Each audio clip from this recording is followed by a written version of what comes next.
എല്ലാ കൂട്ടുകാർക്കും നമസ്കാരം. നമ്മുടെ പുതിയ വീഡിയോയിലേക്ക് സ്വാഗതം. ഇന്നത്തെ നമ്മുടെ വീഡിയോ വളരെ ഹെൽത്തി ആയിട്ട് തന്നെ തയ്യാറാക്കി കഴിക്കാൻ പറ്റിയ പടവലങ്ങ തോരനാണ്.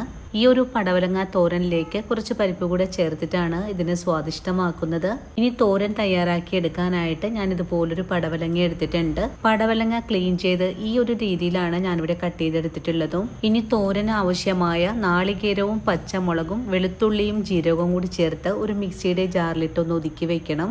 ആ സമയം കൊണ്ട് തന്നെ ഞാനിത് തയ്യാറാക്കി എടുക്കാനുള്ള ഒരു ചീനച്ചട്ടിയാണ് അടുപ്പിലേക്ക് വെച്ചു കൊടുത്തിട്ടുള്ളത്. ചട്ടി നല്ലോണം ചൂടായി കഴിഞ്ഞാൽ വെളിച്ചെണ്ണ ഒഴിച്ചു കൊടുത്ത് കടുകിട്ട് പൊട്ടിച്ചെടുക്കാം. കടുകും പൊട്ടിക്കഴിഞ്ഞാൽ പിന്നെ നമുക്കിതിലേക്ക് കുറച്ച് കൊച്ചുള്ളിയും വറ്റൽമുളകും കറിവേപ്പിലയും ചേർത്തൊന്ന് മൂപ്പിച്ചുകൂടി എടുക്കണം. താളിപ്പൊക്കെ നല്ല പോലെ മുരിഞ്ഞു കഴിഞ്ഞാൽ പിന്നെ നമുക്കിതിലേക്ക് ഒരു നുള്ളു മഞ്ഞൾപ്പൊടി കൂടെ ചേർത്ത് കൊടുക്കണം. ഇനി ആവശ്യത്തിനുള്ള ഉപ്പും കൂടെ.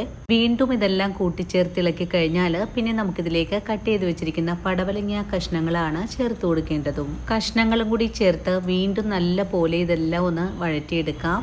1 മിനിറ്റ് നേരം നല്ലതുപോലെ ഒന്ന് വഴറ്റി കഴിഞ്ഞാൽ പിന്നെ നമുക്കിത് വെന്ത് വരാനായിട്ടൊന്ന് മൂടിയും കൂടെ വെച്ചു കൊടുക്കാം. ഇടയ്ക്കിടയ്ക്ക് മൂടി തുറന്ന് നല്ലോണം ഇളക്കി കൊടുത്തതിന് ശേഷം നമ്മൾ ഒതുക്കിയെടുത്തിട്ടുള്ള നാളികേരക്കൂട്ടാണ് ചേർത്ത് കൊടുക്കേണ്ടതും. നാളികേരക്കൂട്ട് ചേർത്ത് കഴിഞ്ഞാൽ മിക്സിയുടെ ജാറ് കഴിഞ്ഞിട്ട് കുറച്ച് വെള്ളവും നമ്മൾ നേരത്തെ തന്നെ ഉപ്പിട്ട് വേവിച്ച് വെച്ചിരിക്കുന്ന പരിപ്പ് കൂടി ചേർത്ത് വീണ്ടും ഇതെല്ലാം കൂട്ടി ഇളക്കി ഒന്ന് യോജിപ്പിച്ചു കൊടുക്കാം. അതിനുശേഷം ഒന്നുകൂടെ മൂടിയടച്ച് വെക്കാം. ഒരു 3 മിനിറ്റ് കൊണ്ട് തന്നെ നമ്മുടെ തോരൻ ഇവിടെ റെഡിയായിട്ടുണ്ട്.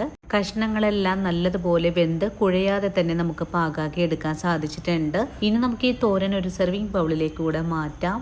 അപ്പോൾ ഇന്നത്തെ നമ്മുടെ വീഡിയോയും ഇത്രയേ ഉള്ളൂ. ഈ ഒരു വീഡിയോ ഇഷ്ടമായിരുന്നെങ്കിൽ ഫുൾ വീഡിയോ കണ്ട് ചേച്ചിയെ സപ്പോർട്ട് ചെയ്യാൻ